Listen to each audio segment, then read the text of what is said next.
Hayırlı günler, iyisiniz barchagızga da. Köpten indi video yazma çırıp kütkenim yok. Son aralarda Elfisavi Kıyamov'ның repertuarına itibar bergen edim.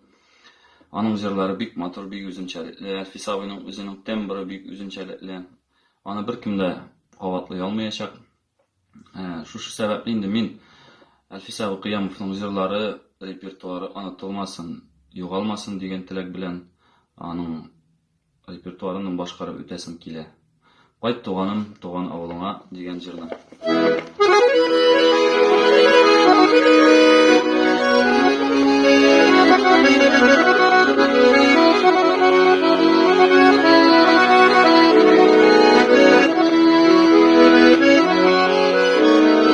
Qayt tuğanım, tuğan avluna,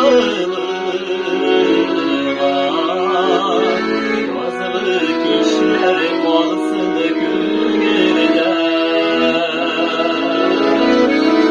Taşkınına bıkıda gaziz, nurlu kıyaş balkı gülgede.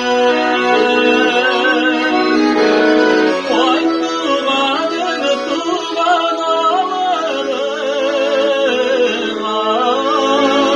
tuğan yakır yağını gül.